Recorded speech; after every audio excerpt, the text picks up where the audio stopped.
Ինչպիսի վճարման համակարգեր կան Հայաստանում, ինչպես վճարել բանկային քարտով։ Սեղմում ենք մարդուկի վրա եւ մտնում ենք իմ հաշիվը, եթե Հայաստանում ենք, տեսնում ենք Հայաստանում վճարման վարիանտները, տեսեք բերում է իդրամ, վճարում բանկային քարտով, Կոնվերսբանկի նշանն է, բայց մենակ Կոնվերսբանկը չի, Լյուբոյ վիզա քարտ աշխատում է, իդրամ, վճարում բանկային քարտով եւ թելսել, Հայաստանում ես 3 վարիանտներն է, ուզում ենք ընտրել, օրինակ եմ ասում, բանկային քարտով, սեղմում ենք բանկային քարտով, գրում ենք գումարը, ինչքան եք ուզում փոխանցենք մեր հաշվին, ասենք ուզում ենք 10,000 փոխանցենք մեր հաշվին եւ սեղմում ենք շարունակել։ Երբ որ սեղմում ենք շարունակել, բերում է մեզ դաշտ, որը մենք պետքա լրացնենք։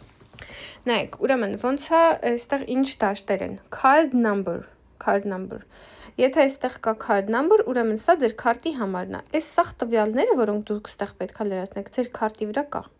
Դուք այդ ձեր սաղ քարտի տվյալները այստեղ պետք է արտագրեք։ Շատերը ասում են քարտը գցել, բայց Faberlic-ի սայթում չի լինում, քարտը կցել։ Դուք ամեն անգամ պետք է այս տվյալները ձեր քարտի վրից այստեղ արտագրեք։ Կցել եւ քարտը պահպանել սայթում չի լինում։ Ուստի,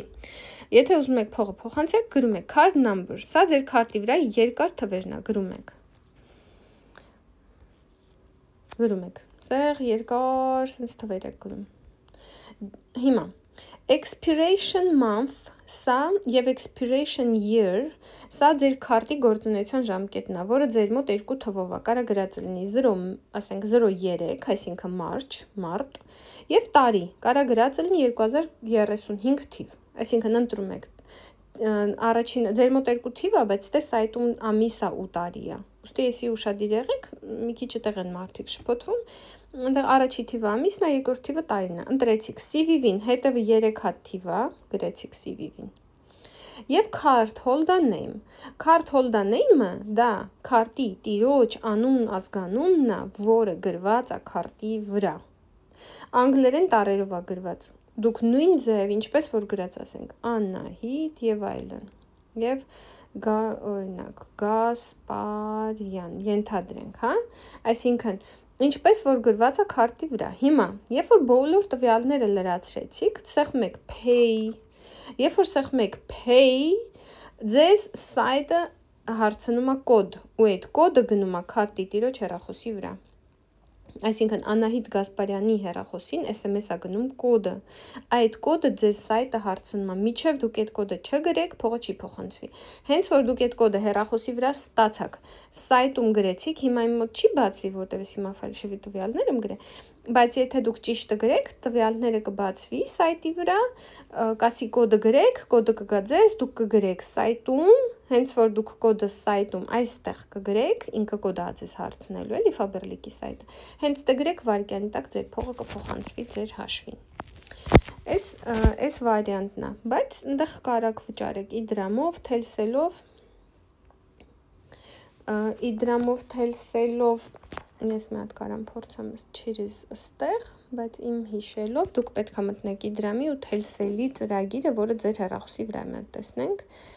Եթե մտնանք, հա, փաստորեն իդրամը կարողանում ենք ստեղ գրենք, ասենք օրինակ ուզում ենք իդրամով փոխանցենք եւ սեղմում ենք վճարել։ Հիմա ինքը ես քանի որ իդրամ չունեմ, ինձ թվում է իմ մոտ ոչ մի բան չի լինի, բայց եթե դուք ունեք իդրամ, ձեր մոտ կբացվի ձեր իդրամը։ Եթե դուք սեղմեք թելսել, ես թելսել էլ չունեմ, ես բանկային քարտով եմ վճարում, փաստորեն ունեմ։ Սենց հա, ինքը սայթը բացեց իրան։ Թելսելը կգրեք, կբացի թելսելի սայթը, դուք թելսելում ձեր տվյալները կգրեք և ձեր փոխանցումները կանեք։ Եվ թելսելում և իդրամում, էդ էլ բացատրեմ ոնց եք անելու թելսելով և իդրամով, եթե չեք ուզում բանկային քարտով, թելսելում պրոստը փնտրում եք Faberlic ընկերությունը, պրիտոմ թելսելը ունի նաև տերմինալներ, դեղին գույնի դրված խանութներում, եթե խանութում եք վճարում, ընտրում եք Faberlic ընկերությունը, գրում եք ձեր լոգինը, եթե դուք ուզում եք օնլայն անեք, էլի ընտրում եք Faberlic ընկերությունը, ես չեմ օգտվում ճիշտն ասած, ովքեր օգտվում են, իրանք ավելի լավ գիտեն, ոնց թելսել wallet, ես չգիտեմ արեք, գլուխ չգովամ, ես այս սայթից գլուխ չեմ հանում, ստեղ պետք է ընտրել Faberlic ընկերությունը և գրել ձեր լոգինը, ձեր լոգինը դուք ստացել եք SMS-ով Faberlic-ից ու նաև ինքը ձեր կաբինետում կա, այս մարդուկի վրա որ սխմեք, տեսեք նոմա խաչատրանքներեք ու տակը իմ լոգինը, այսա իմ լոգինն է Faberlic-ի, ու եթե ես Telcel-ով ուզենամ ինքս ինձ փող փոխանցեմ, ես պիտի այս լոգինի վրա փոխանցեմ, նույնը Idram-ին է վերաբերվում, այսինքն Idram-ում ու Telcel-ում գտնում եք Faberlic ընկերությունը, գրում եք ձեր լոգինը, այս էլ Idram-ի և Telcel-ի վճարումների մասին։ Գրում եք փողը փոխանցում եք, չեկը վերցնում եք, եթե ապարատով եք անում, չեք պետք է տա։ Ամեն դեպքում, որ եթե հանկարծ սխալ փոխանցում անեք, ընկերությանը գրում եք հետադարձ կապով, չեկը ցույց եք տալիս, ասում եք սխալ եմ փոխանցել, ընկերությունը վերադարձնում է ձեր ճիշտ լոգինի վրա։